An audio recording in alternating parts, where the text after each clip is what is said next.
आकांक्षी जिला गिरिडीह के केंद्रीय प्रभारी पदाधिकारी सुनील कुमार बर्नवाल सोमवार को परिसदन भवन पहुंचे, जहां उन्होंने उपायुक्त रामनिवास यादव और पुलिस अधीक्षक डॉक्टर विमल कुमार ने उनका स्वागत किया। जिसके बाद समाहरणालय के सभागार में आयोजित समीक्षा बैठक में स्वास्थ्य, पोषण, शिक्षा, कृषि, वित्तीय समावेशन और आधारभूत संरचना से जुड़ी प्रगति पर चर्चा हुई।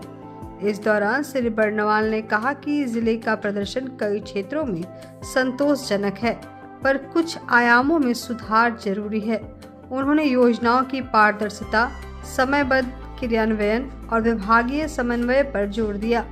शिक्षा विभाग को विद्यालयों में बुनियादी सुविधाएं सुदृढ़ करने, बच्चों की उपस्थिति बढ़ाने और आयुष्मान कार्ड प्रक्रिया तेज करने का निर्देश दिया गया। कृषि क्षेत्र में सॉयल हेल्थ कार्ड वितरण, सूक्ष्म सिंचाई और फसल बीमा का प्रचार बढ़ाने की बात कही गई। समीक्षा के बाद श्री बर्नवाल ने जमुआ प्रखंड में स्वास्थ्य केंद्रों और विद्यालयों का भी निरीक्षण किया और योजनाओं के प्रभावी कार्यान्वयन पर बल दिया। निरीक्षण में उपायुक्त रामनिवास यादव, उप विकास आयुक्त स्मिता कुमारी, सिविल सर्जन बीडीओ जमुआ समेत कई अधिकारी उपस्थित रहे। एस्पिरेशनल डिस्ट्रिक्ट प्रोग्राम है आकांक्षी जिले का प्रोग्राम।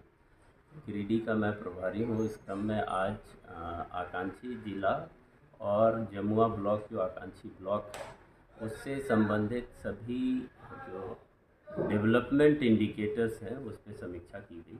इसमें मुख्य विषय health, nutrition, education, agriculture, water resources और साथ में फाइनेंशियल इंक्लूजन, स्किल डेवलपमेंट से रिलेटेड इंडिकेटर्स।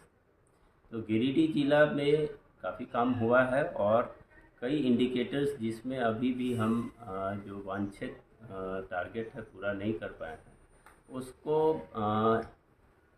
एक्सपेडाइट करने के लिए उसे जल्दी पूरा करने की प्रयास किया जाएगा। इसके लिए ही आज सभी पदाधिकारियों के साथ समीक्षा की गई है और उम्मीद है कि इन इंडिकेटर्स पे, खासकर जो हेल्थ इंडिकेटर्स हैं, न्यूट्रिशन और एजुकेशन के इंडिकेटर्स हैं, इस पे विशेष प्रयास करने की ज़रूरत है। और जैसा कि आप सबको जानकारी है, जमुआ ब्लॉक को एस्पिरेशनल ब्लॉक बनाया गया है क्योंकि उसके इंडिकेटर्स और भी ज़िले की तुलना में भी कम है और इसलिए वहाँ और भी ज़्यादा मेहनत करने की ज़रूरत है। तो जिला प्रशासन के साथ और यहाँ के सभी संबंधित पदाधिकारियों के साथ जो बैठक हुई है उसमें इन्हीं विषयों पे विशेष जोर दिया गया है और मुझे उम्मीद है कि इस समीक्षा के बाद कई क्षेत्रों में विशेष प्रयास किया जाएगा। एक गिरिडीह की एक और बड़ी समस्या जो उभर कर आई है वो यहाँ एक अभी भी काफ़ी बाल विवाह की भी समस्या देखी गई है और पलायन की समस्या है। तो इनके रूट कॉज में जा कर के इसे भी दूर करने का विशेष प्रयास करने का निर्देश दिया गया।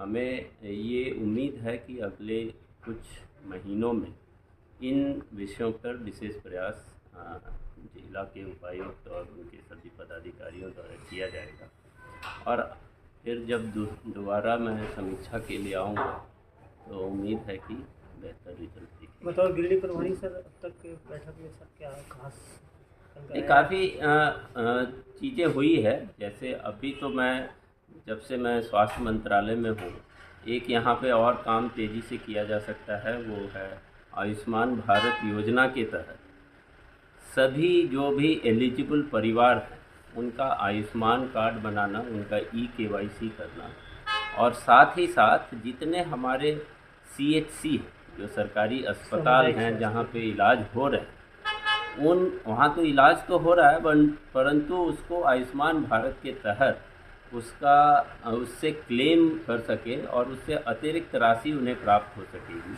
जैसा कि इसी राज्य के कुछ अन्य अस्पतालों ने किया है।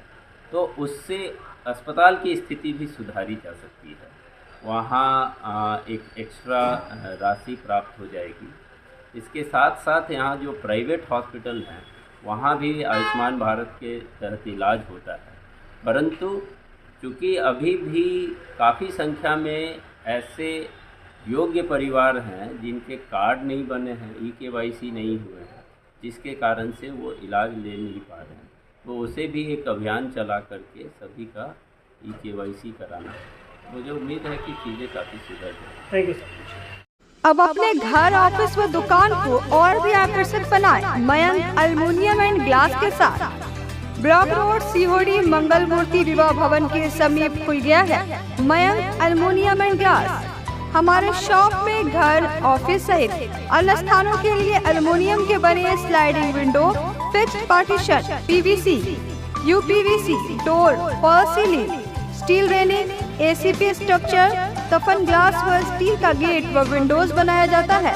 तो एक बार आपकी अपनी दुकान मयंक एल्युमिनियम में अवश्य पधारें। तो हमारा पता याद रखें, कॉलेज रोड, सीहोड़ी, गिरिडीह।